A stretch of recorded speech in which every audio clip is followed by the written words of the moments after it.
Look, I'm gonna be honest about this entire thing. I thought I was dreaming yesterday. I thought this never happened. I thought this wasn't real. But apparently, we might be living in an era where I have to take the rake and put it back into the garage because clearly it looks like Xbox is done stepping on it. In the past few months, there have been massive changes over at Xbox ever since Asha Sharma took the actual role of CEO of Xbox Gaming, and things are getting even weirder. It turns out that they went ahead and did the one thing no other company is doing in 2026, actually lowering the price of a service.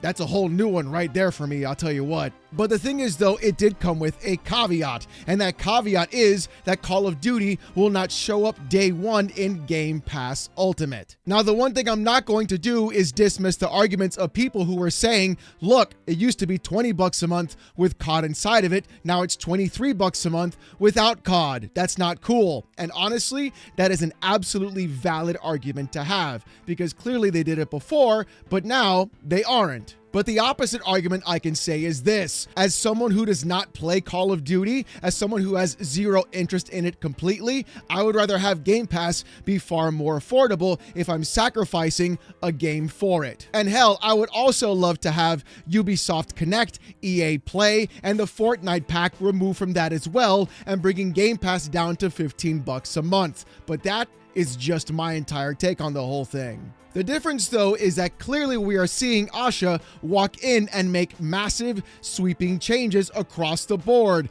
Communication has increased across every field, even on Twitter. Asha has been responding to tweets, wanting to have conversations with people like Sean Layden, and even going around and making true changes to the actual brand itself. And clearly things are going to go, in my opinion, in a good direction. Because according to Culture Crave on Twitter saying this, Xbox is dropping the quote Microsoft gaming name and rebranding back to Xbox, saying quote, Xbox needs to be our identity, via The Verge.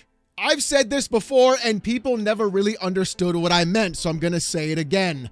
I really feel like Microsoft has to go back and channel their inner 2000s white boy angry new metal angst and bring it back to Xbox. That thing that everybody loved from the very beginning. The ability to communicate and play with other people, having the actual community inside the brand. The Blades user interface for the Xbox 360. That is what made Xbox what it was and what made it actually great. It encapsulated and pulled everything that the 2000s had and it put it directly into a box and a service. And that is exactly what they have to do right now. You can even make the argument that Gen Z is more infatuated with what the 2000s has been doing, seeing as how that generation has been going around and literally copying the clothing and all the aesthetic that we had back in that day. And Microsoft putting Xbox at the very core of their team is exactly how to bring that back. That is how you capture the zeitgeist of the industry, by finding out what that generation likes and then capitalizing on it and making sure that they feel represented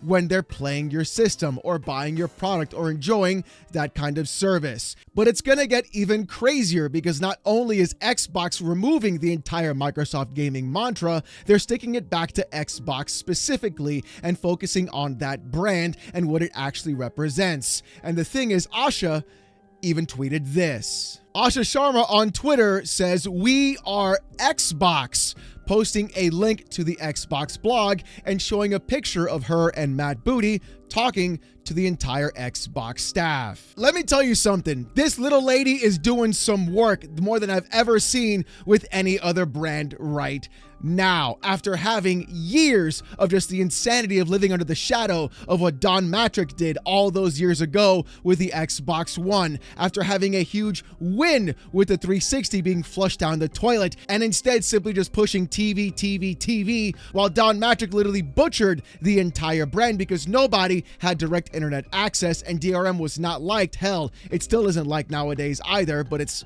apparently far more accepted. Weird. if you ask me. The entire brand has been suffering ever since that moment. And even though Phil Spencer has done quite a bit to bring that brand back to life, to a position where Asha Sharma can move it forward, there were a lot of missteps happening under Phil's reign. The constant miscommunication, Phil saying one thing, CFOs and others saying another, and nobody ever getting a straight answer. And that was incredibly frustrating throughout the entire time frame. The difference though is, it looks like Asha Sharma seems to be more of a straight shot. Check out this one excerpt from the blog that she posted. With this one section saying this: "We have work to do. Players are frustrated. New feature drops on console have been less frequent. Our presence on PC isn't strong enough. Pricing is getting harder for people to keep up with, and core experiences like search, discovery, social, and personalization still feel too fragmented. Developers and publishers are asking for more too. Better tools, better insights, and a platform that helps them grow faster."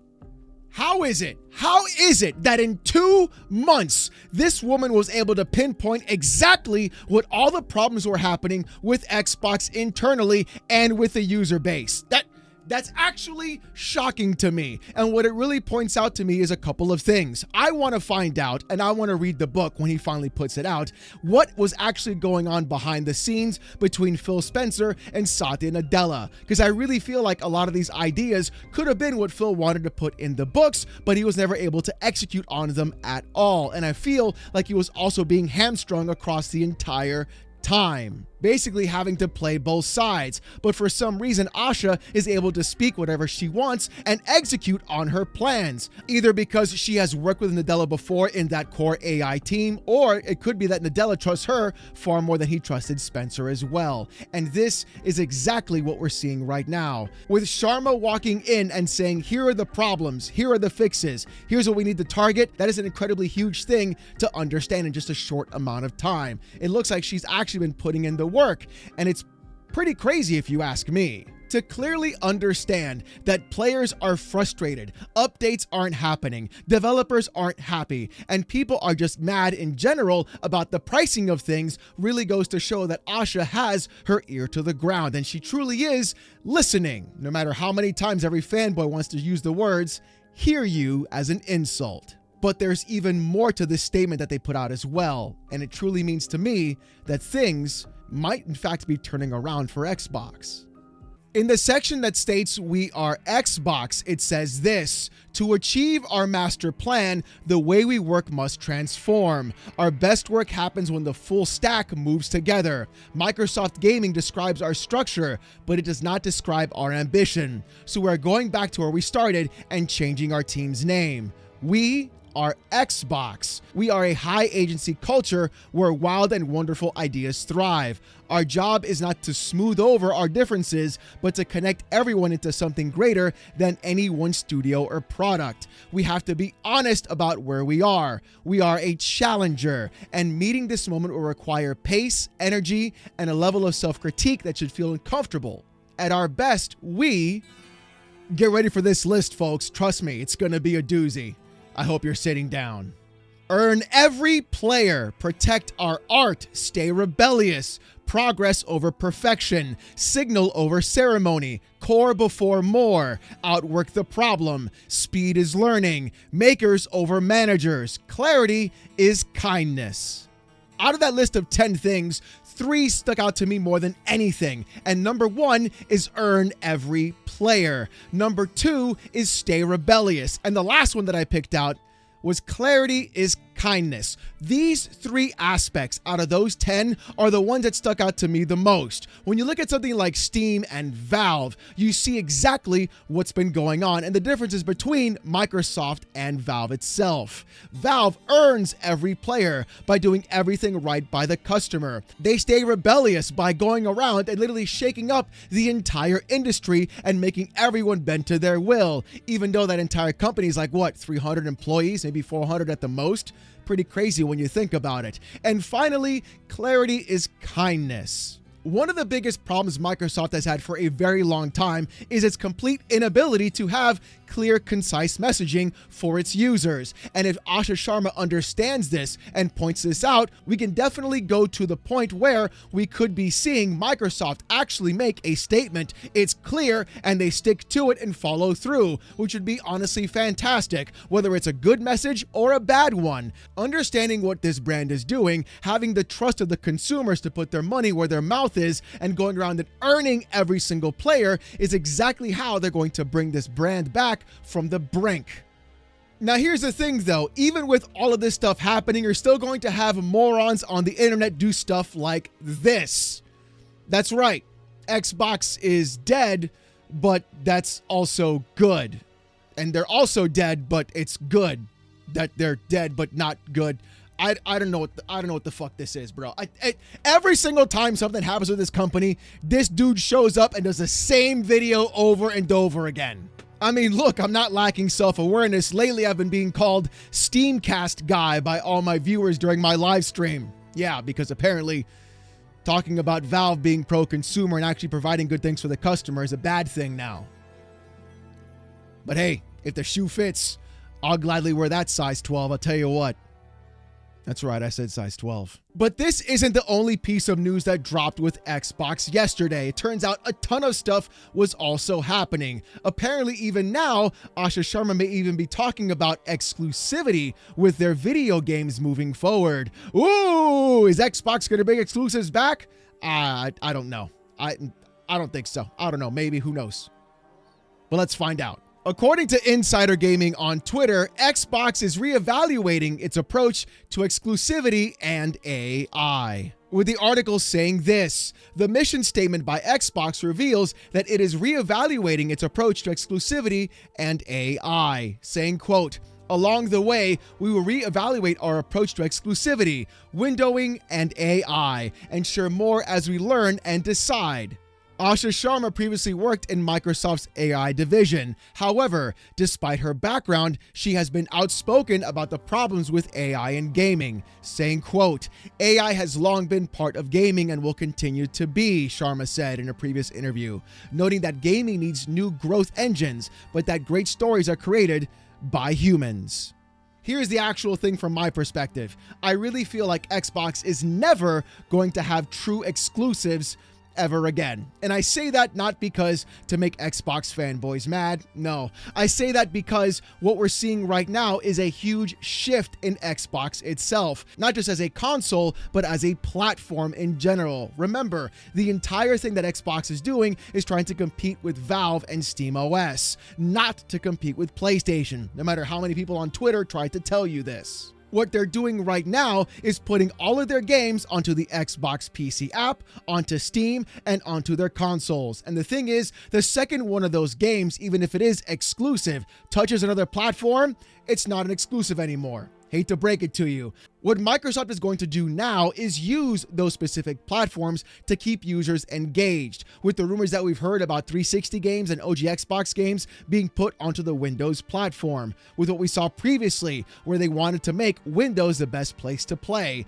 And Microsoft is in fact concerned about what Valve is doing with SteamOS. And we talked about this yesterday as well, where now SteamOS effectively works on ARM devices, meaning that any handheld device right now could truly be an actual competitor for Microsoft if they choose to use Steam's OS and not Windows as well for their daily driver. And that could be a huge amount of users lost to them at any moment in time, especially with how popular handheld PCs are in fact becoming. So what do I think Microsoft is going to do? Well, here's what I think is going to in fact be happening. Now, it could be 100% wrong, but this is just my guesstimation on the entire thing. Take every game that is a true live service title, and they're going to put that across every console and platform and make it available, because the more users, the better it is. The more people that sign into Xbox Live to play their actual game, the better for them to count as a daily active user. Now, single player tentpole titles, you guys love those words, so I'm going to use them against you. I'm guessing that what Microsoft will do is either a 6-month to a 1-year waiting period between putting those games onto other consoles. I still think they're going to be putting those games day and date onto the PC platform, launching alongside when they have it on the actual console itself. Now, me personally, I'm not a fan of exclusivity. Never have been, don't really want it to be. I like playing on my PC, I like using the storefronts that I use, and I want to stick to those specifically. If you want me to buy your game, you come to me, not the other way around. That's not how this works. And I've always felt like the value of the box and the brand should be more than the games that they hide behind a $500 paywall. I'm sorry, $700. I'm sorry, now $900 paywall, which clearly I'm not going to buy. So they can go ahead and kiss my grits on that. Put the game onto PC, and then I'll consider buying it after it's had a price drop, after the bugs are fixed, and it's the full complete package. Yeah, that's right. We don't take that kind of shit on PC. Not at all. And I think the funniest part has been the actual insane dilemma that we've seen with PlayStation fanboys the entire past few years. Oh, Xbox doesn't sell consoles because they don't have exclusives. Okay, sure, but Xbox shouldn't have exclusives because they don't sell enough consoles. Okay, how does that work? But if Asha Sharma actually does create proper true exclusives onto the Xbox platform, meaning not even on PC, it's going to be really funny watching how many PlayStation fanboys actually get mad about not being able to play Xbox games, even though for the past 10 years, all they've ever said was, if you want to play the game, you got to buy the box.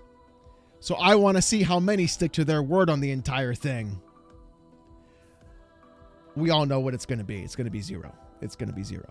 You know it. I know it. Everybody knows it. So in the world of gaming, the one thing I can say is never say never. We don't know what Xbox is going to be planning. We don't know what they're going to be doing, but we sure as hell know Asha Sharma has got a scalpel and she's taking it to the actual brand and literally trying to fix the whole thing from falling apart, which is pretty crazy if you ask me. But the thing is, though, there's even more news about Xbox that happened yesterday. And I'm kind of excited about this. Also, according by Insider Gaming, Xbox will be built to be affordable, says execs. With the article saying this, the mission statement credited to both Asha Sharma and Matt Booty outlines the brand's core values going forward.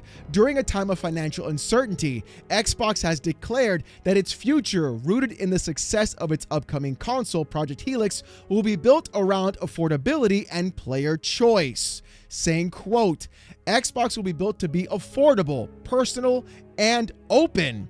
We will offer flexible pricing so it's easy to get started and keep playing. The experience will adapt to you, letting you customize how you play, helping you find what you'll love, and connecting you with the right people. And we will be open to all creators, from individuals to the largest studios, giving anyone the tools to reach a global audience and keep their games growing over time, the statement reads. These rising costs are addressed in the statement, with Booty and Sharma touting that their players have more access to more games than ever, and the growing financial stake puts pressure on what gets made and how certain risks are calculated. Quote, more players are also choosing subscriptions and services as their primary way to play, with expectations set around instant access, ongoing value, and libraries that evolve continuously. Hey, look, if you want to speak my language, I speak only one thing. Cheap. Hell yeah, brother. If it's free, it's for me. You know what I'm saying? That's what I'm talking about. I don't like spending money on nothing. And if I could avoid spending money, I absolutely will. The problem is, though, is what is going to happen with the Xbox Helix. We've been seeing rumors that it's going to be $1,200, or people saying it'll be $1,200, but a $3,000 PC. Are they actually going to put that system out with a $1,200 price tag and then provide you a service and subscription that you can customize on your own to then have that be a cheaper option overall, rather than buying the high-end, high-tier product and having that as the main way of playing your games? This could be a huge change overall, but it could also come with a massive caveat, and we've talked about this before. If Xbox prices out all their users from buying the actual hardware, but pushes cloud gaming, game streaming, and everything else to the actual service, that could be a massive issue, especially with that quote that we saw with them saying that people are choosing subscriptions over actually buying the game. I don't think that's true, because if you look at Valve and Steam, people are buying games on that platform pretty easily, and they don't have a sub-service from what I'm aware of. So maybe just, make a better storefront and focus on the customer experience first before you start trying to push a product that people may not even want to join in the first place. Just hear me out real quick, okay? I'm actually kind of excited to see what happens in the next few years with Asha at the lead, going back to Xbox, going back to the good old 2000s white boy angst era, and going around and doing the right thing by the customer and consumer. It looks like Xbox might have taken a page out of Valve's playbook, and hell, I want them to start taking more chapters out and doing everything that Valve does and truly have an actual competitor in the PC space, and soon to be even the living room space and the handheld space as well. Steam is making big money moves right now, even with a small team and a private company. If Xbox can keep up with what Valve does, you're going to be seeing a lot of things happen very quickly, and a lot of good stuff happening for consumers and customers basically everywhere. Whether you're a PC gamer, an Xbox gamer, Nintendo or PlayStation gamer, the better that Xbox does and the healthier they are, the better for everybody. But you know what? I want to hear what you guys got to say about this in the comment section down below. Are you excited for what Xbox is doing? Do you think it's too little too late? And do you think exclusivity may actually make a comeback? I want to hear what you've got to say. And speaking about what you got to say, here's the comment of the day from yesterday's video. With QB3540 saying this: GOG and Steam are the only companies looking out for gamers. QB 100% correct. If only other companies would see what GOG and Steam are doing and putting those customers first, we could be seeing a very different gaming industry. Hopefully though, like I said before with what Xbox is doing, they take pages out of those playbooks and implement them correctly. And then you'll see a third probably sit in those ranks. But who knows what Xbox will do, because clearly they've got a lot of work to make up for. But as always, if you want to see more of this kind of content though, more PC port reviews, gaming news, Steam Deck videos, fanboy content, and even live streams, subscribe to the channel. If you want Discord access or emotes during those live streams, become a YouTube member. It's as low as $1. Look, if you don't want to spend the buck, don't sweat it. Just come on down Saturday nights, 8:45 p.m. Eastern, live right here on the channel as I wear a banana suit and get insulted by text-to-speech for about 5 hours. Trust me, you don't want to miss it. Saturday nights, live, 8:45 p.m. Eastern, right here on the channel. Think of it as like a gringo version of Sábado Gigante. You don't want to miss it. Oh, and if you want to see even more of me, check out Oh No It's Alex Gaming. Link to the channel is in the description down below. I'm putting out videos every single Monday, and also soon to possibly be streaming there daily as well. Just game streams, stuff like that. Really chill, very different from this channel as well. So definitely check it out and subscribe. We just passed 8,000 subs, so I do appreciate you guys very much and enjoy the content there every single Monday. With all that being said though, thank you guys so much for watching. Hope you have a great one, and I'll see you gooners next time. Peace!